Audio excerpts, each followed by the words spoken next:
생활적인 부분에서 이 정도의 일을 하면은 어때? 그 정도의 생활을 할 수 있을 정도의 페이를 받나? 뉴욕에서 생활할 정도의? 일단 사회 초년생으로서는 그렇지는 않은 것 같아. 물론 물가가 음. 다르기 때문에 그냥 연봉 자체만 놓고 보면은 이게 많이 받는다라고 생각을 할 수는 있는데, 궁금했어. 왜냐면 맞아. 우리 어느 정도 알고 있잖아. 우리가 설계 사무실 디자인하는 곳에 대한 이미지가 있으니까 대충 이 정도지는 않을까라는 생각이 드는데 솔직히 뉴욕에서 그 근처에서 그 뭐야 월세만 해도 엄청난데.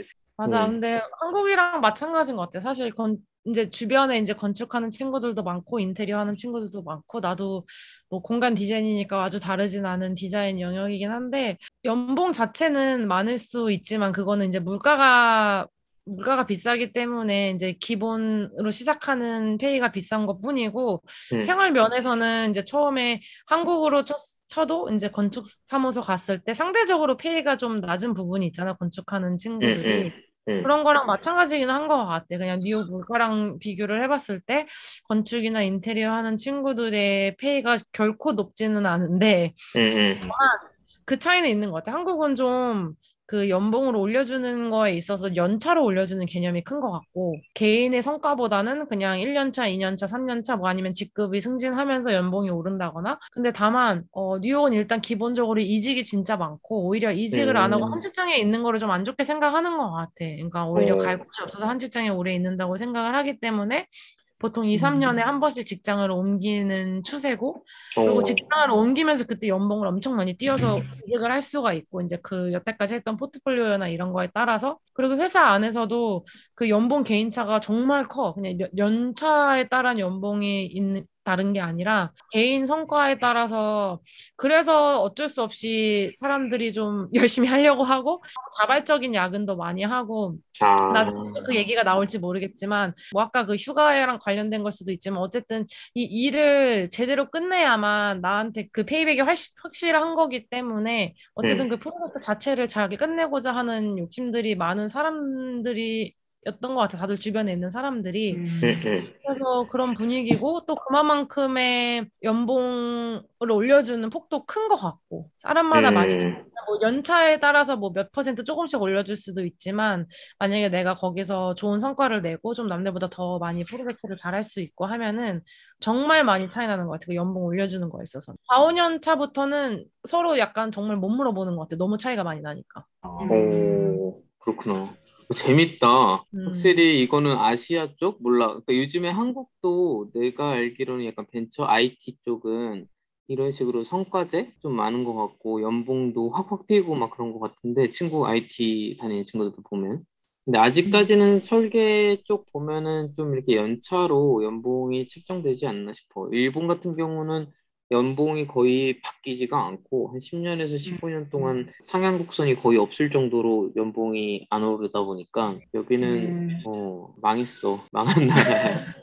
회사마다 특히 큰 회사들은 다 연봉 테이블이라는 게 있어가지고 몇 년 차에 얼마, 몇 년 차에 얼마 이런 게 거의 정해져 있고 뭐 조금 더 나가서 이제 성과로 이제 평가, 직원들의 평가, 그 상사의 평가로 이제 연봉을 더 높게 주는 그런 게 있는 회사에서들조차 해마다 이렇게 돌아가면서 평가를 몰아주기를 하더라고. 큰 회사들은. 올해는 얘 몰아줘서 얘 월급 연봉 좀 올려주고 음, 올해는 얘 몰아줘서 올려주고 이런 식으로 하다 보니까 아무래도 좀 일에 대해서 책임감이라던가 전문성을 갖기가 좀 힘들게 돌아가는 회사들이 아직까지도 많은 것 같고 그런 경우에는 뭘로 동기부여가 되지? 일을 하는 데 있어서? 어차피 회사 프로젝트도 그러니까 없고, 그러니까 이제 음, 메이저 이제 건축사 사무실 같은 데 다니는 사람들은 사실 건축가로서의 전문성을 가지고 일에 뭐 자긍심 가지고 하기보다는 그냥 회사원처럼 월급 돈을 루팡 하는 벌어서 거지. 이제 직업에서 뭔가 성취감을 얻기보다는 직업은 그냥 돈을 버는 수단이고 그걸로 그 외에 내 삶을 좀 영위하는 그런 쪽으로 생각하는 것 같아. 근데 방금 그러니까 이야기한 부분 되게 중요했던 게 그 모티베이션을 어디서 얻느냐가 되게 중요한 것 같아. 일할 때. 결과적으로는 그냥 고정적으로 나오는 돈이지. 남들과 비슷하게 나오는 이 정도 연차에 되면 이 정도 금액이 나올 거라 그런 기대감을 가지고 그냥 다니는 것 같아. 내 스스로 내 음, 능력으로 뭔가 내 연봉을 확 띄울 수 있는 기회가 그렇게 많지 않으니까. 독일은 약간 지역 차도 있는 것 같은데 베를린 같은 경우는 이직이 되게 작고 1년마다 이직하는 사람도 있다고 저는 들었고요. 네. 대신 사회초년생 그 월급이 진짜 적은 경우도 많이 들었고 그래서 이직을 하면서 몸값을 엄청 뛴다고도 들었고 하노버 같은 경우는 약간 중간이에요. 그래서 이직을 하면서 몸값을 뛰기도 하지만 저희 회사 같은 경우는 오래 일한 사람들도 많기도 해요. 막 20년 동안 근무한 사람들도 있고 그렇게 반반인 것 같아요. 그래서 모티베이션도 약간 그러니까 여기 건축에서도 이제 분야가 이렇게 나눠져 있잖아요. 뭐 디자인, 뭐 디테일, 현장, 뭐 현장 감리 이렇게 나눠졌으면 그 중 안에서 내 특화된 걸 찾아서 내 경쟁력을 찾아서 자기의 몸값을 좀 올리는데 약간 그런 데서 모티베이션 얻는데 미국보단 좀 덜한 것 같아요. 그러니까 미국과 한국의 약간 중간 같은 느낌이 들어요. 사실 내가 지금 이 이야기를 들으면서 내가 사무실에서 요즘에 일할 때 모티베이션이 엄청 낮아. 없어, 모티베이션이. 그러니까 재미가 없는 거야. 그냥 하는 거야, 그냥. 주어진 일을 그냥 하거든. 왜냐면 디자인이 어느 정도 정해져 있고 우리 사무실이 이제 색깔이 나는 우리 사무실 색깔이 없는 줄 알았는데 색깔이 있었더라고. 근데 그 색깔에서 변하려고 하질 않아. 그러다 보니까 이제 한 3, 4년 차가 되다 보니까 이미 어느 정도 다 아니까 거기서 그냥 하는 거야. 재미가 별로 없어. 그렇다고 해서 새로운 안을 제시를 했을 때 그거를 수용해 주지도 않고 어찌됐든 보스가 결정하는 디자인으로 가다 보니까 그래서 지금 우리 현장에 주택을 2개, 별장 2개를 하고 있는데 외부 마감재가 다 똑같아. 이런 거 보면서 이 사무실 진짜 안타깝다. 형태만 다른데 재료는 똑같고 이러니까 너무 아쉬운 거야. 이런 데에서 뭔가 새로운 걸 할 수 있지 않을까라는 생각이 있었는데 근데 가장 무서운 건 뭐냐면 이렇게 되다 보니까 사람들이 아무것도 하려고 하질 않아. 왜냐면 월급도 올라가지 않는다는 것을 우리가 알고 있고 새로운 아이디어를 제시해도 이게 수용되지 않는다는 걸 알고 있다 보니까 스텝 중에 그 누구도 새로운 제시를 하질 않아. 그냥 주어진 일만 하는 거야. 진짜 회사원처럼. 물론 이게 남들이 봤을 때는 이 사무실 되게 예쁜 거 한다. 되게 고급스러운 거 한다라고 보일 수도 있지만 우리 사무실 내부는 골마가고 있는 느낌이 들어. 근데 만약에 여기서 보스가 예를 들어서 이걸 성과제로 하겠다. 나 같으면 진짜 나는 프로젝트도 막 따올 것 같아. 너가 만약에 프로젝트를 따오면 성과급을 올려주겠다. 그런 식으로 나오게 되면 나는 막 프로젝트 나가서 영업도 뛰고 막 할 것 같아. 회사 성격에 따라 좀 다르지 않을까? 뭐 아무래도 작품을 하는 그 건축가의 사무실이 아틀리에니까 오너의 디자인 성향이나 입김 같은 게 좀 센 거 아니야? 세긴 센데 그러니까 예를 들어서 예산은 어느 정도 잡혀 있고 그 예산 안에서 다양한 것을 추구할 수 있다면 나는 추구해도 된다고 생각을 하거든. 예를 들어서 우리가 타일을 하나 쓰는데 그 타일 하나가 뭐 1평에 예를 들어서 한 60만 원, 80만 원짜리 타일을 쓸 거야 이번에 이탈리아 거를. 그러면은 이번에는 회색깔을 썼다면 다음번에는 좀 이제 다른 색깔도 써고 그 공간에 어울리는 것을 찾아서 뭔가 해도 되지 않을까라는 생각이 드는데 그게 아니고 그냥 예전에 저번에 했었던 주택에 썼던 거 똑같이 이곳에 써봅시다. 이런 식으로 나오다 보니까 너무 아쉽지. 몰라. 그러니까 지금 이야기한 잔디 아빠가 했었던 그 재료가 만약에 바뀌어서 이 디자인의 컨셉이라든지 우리 사무실이 갖고 있던 아이덴티티가 많이 벗어난다면 물론 문제가 될 수 있겠지만 그 정도의 벗어남은 있지 않을 거라고 생각이 들거든. 근데 너무 뭔가 갇혀 있는 느낌이 강하다는 생각이 좀 들어. 그래서 조금 아쉽지. 가장 중요한 것은 뭐 디자인 그런 걸 떠나서 그러니까 회사 내 문화가 너무 고착돼 있어서 그 스태프들의 모티베이션을 만들어주지 않는 환경이다. 라는 게 가장 큰 문제인 것 같아. 매번 그 스태프들이랑 그 얘기를 하거든. 친한 애들이랑 우리 언제 나갈까? 우리 빨리 나가서 독립해야지. 이런 이야기를 수도 없이 한다는 것은 나는 결국 건강한 사무실의 그 스태프들의 마인드는 아니다라는 생각이 좀 들어. 내가 지금 다니는 회사도 뭐 아마 우리나라에서는 크게 많지는 않을 것 같은데 성과제라서 실제로도 나도 다녔던 사무실 중에서는 제일 연봉을 지금 많이 올려서 왔고 또 다니면서도 많이 올렸던 것 같아. 근데 이게 약간 디자인적으로 막 내가 디자인을 잘하고 트렌드를 잘 읽고 뭐 이런 것보다도 건축은 사실 디자인 말고도 많은 일들이 있잖아. 인허가 업무도 있고 고객 저희 클라이언트 응대도 있고 뭐 이런 거에서 전체적인 프로세스를 원만하게 돌릴 수 있는 능력을 그런 걸로 좀 판단해 주는 것 같아. 디자인적인 그치. 능력보다. 그러니까 난 이런 것들이 다 전반적으로 전부인 것 같아. 솔직히 얘기해서 우리 사무실의 경우에는 클라이언트 상대 응대는 이제 보스가 거의 전담하거든. 왜냐면 그 스태프들에 대한 이거를 신뢰라고 해야 될지 모르겠는데 그 보스가 만나는 클라이언트들이 어찌됐든 조금 돈이 있는 사람이라든지 약간 예술가, 작가들을 많이 만나다 보니까 스태프들이 클라이언트를 만났을 때 사고가 나서 이 프로젝트가 제대로 굴러가지 않을 경우가 생기다 보니까 보스가 그런 부분에서 되게 조심스러워. 그런 부분에서는 우리한테 거의 기회를 많이 주지는 않는 편이고, 물론 가치는 가되. 그러다 보니까 우리가 이제 사무실에서 일을 할 때 좀 더 모티베이션을 갖고 일을 할 수 있는 부분은 그 디자인적인 부분인데, 그것까지도 통제를 너무 많이 하다 보니까 회사에서 일할 때 조금, 그러니까 재미가 없다?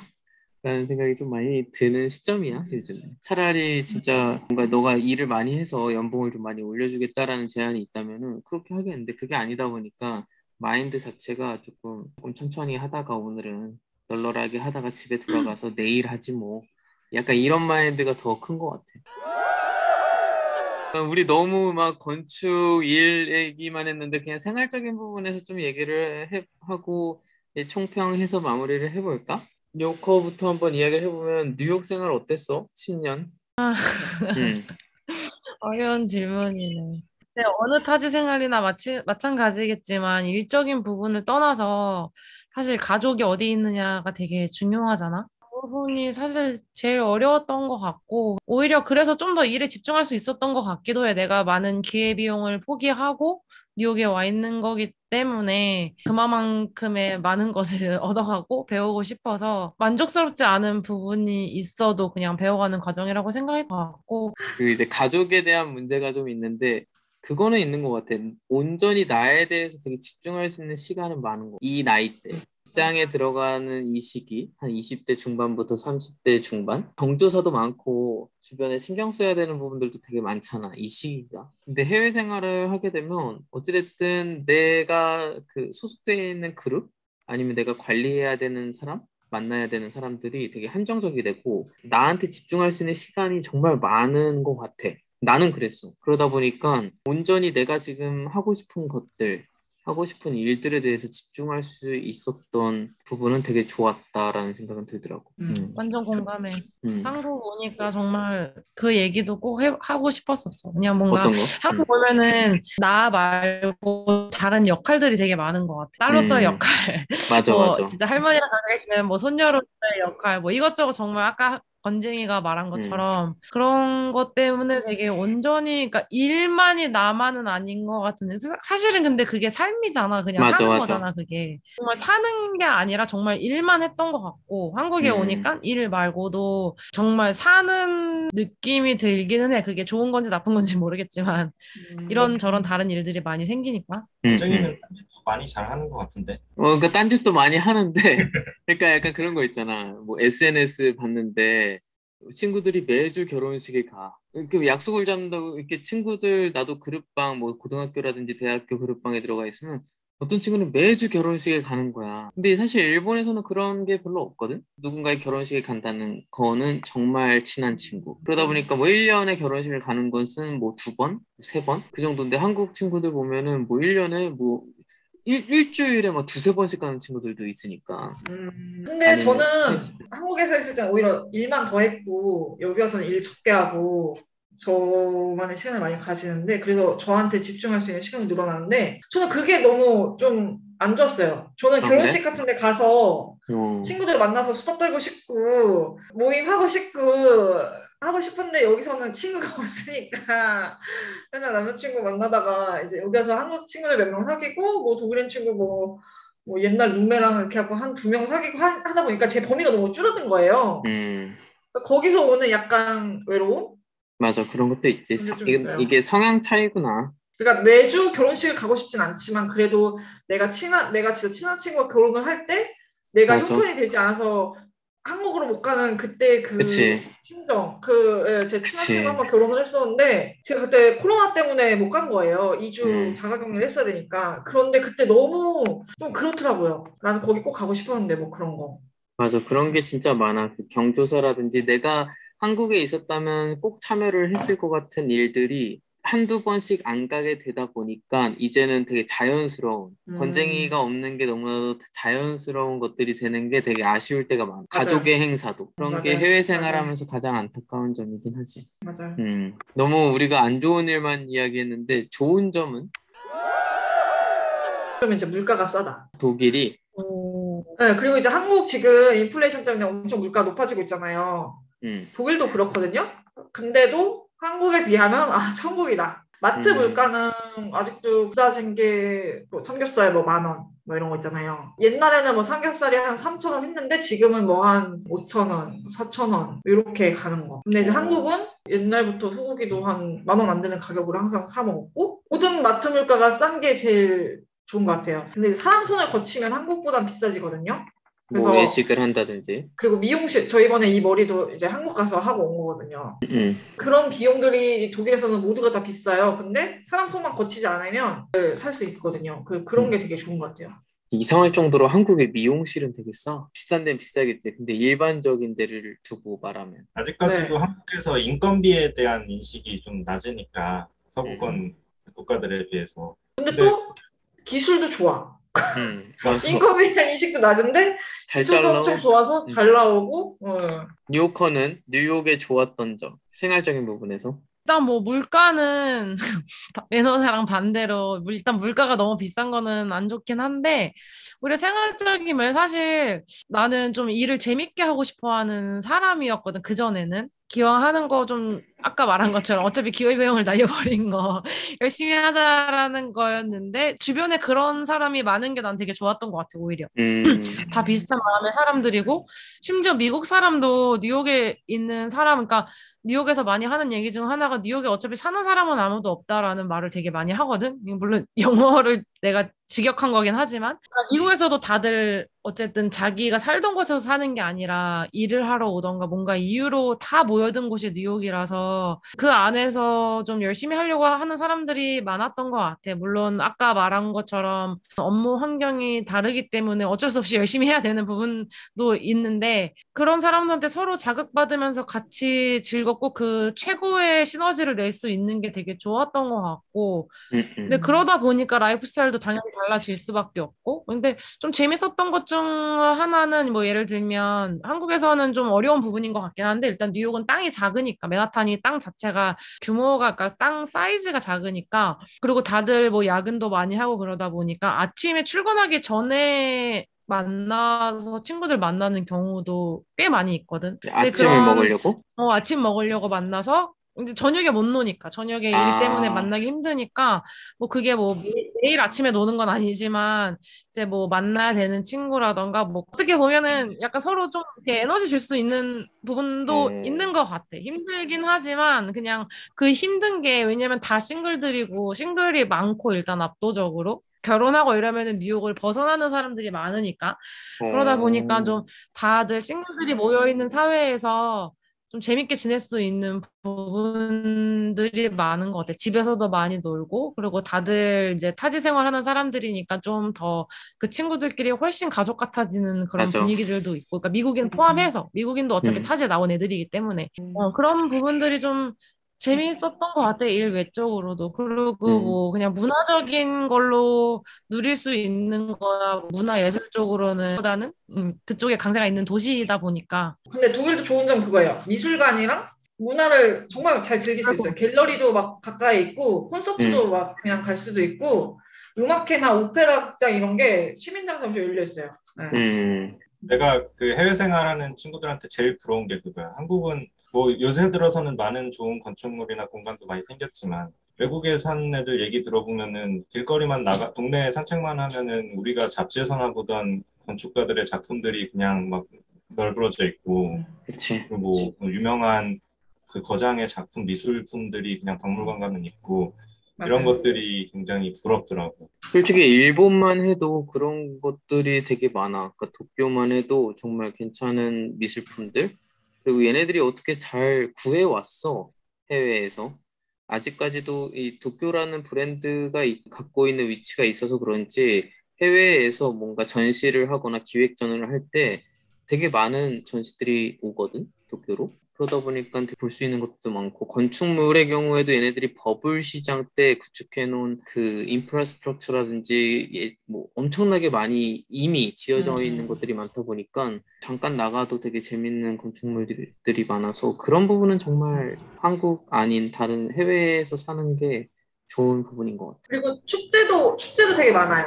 그치. 그러니까 작게 이제 뭐 호수 축제, 뭐 봄축제, 뭐 이렇게 하고 축제 같은 게 굉장히 많이 열리더라고요. 나는 지역 일본에 활동. 살면서 하나 좋았던 것은, 그러니까 이런 뭐 대단한 유명한 축제는 아닌데 그 맛들이라고 불리는 건데 그 마을에서 하는 지역 축제들이 있어. 자기네 지역의 특색을 항상 잡고 그 준비를 하거든. 그 지역에 나는 이제 특산물, 특산 음식들을 소개하고 얘네들이 옛날부터 입었었던 옷들을 입고 막 무슨 이렇게 전통 춤을 춘다든지, 그러니까 한국으로 따지면 막 강강수월래 하고 있고 막 그런 거야. 근데 그런 것들로 인해서 이 마을의 성격을 보여준다는 것이 되게 다채로워. 그리고 이제 맞아. 자연적인 부분에서도 일본이 되게 긴 나라다 보니까 자연의 색깔도 상당히 다양하거든. 나무들의 모습이 다 다르고, 뭐 풀의 모습이 다 다르고, 꽃의 모습이 다 다르고, 그거에 대한 의미를 엄청 더. 내가 일본 와서 내 생활적인 부분에서 가장 많이 바뀐 것은 나는 식습관이거든. 식생활.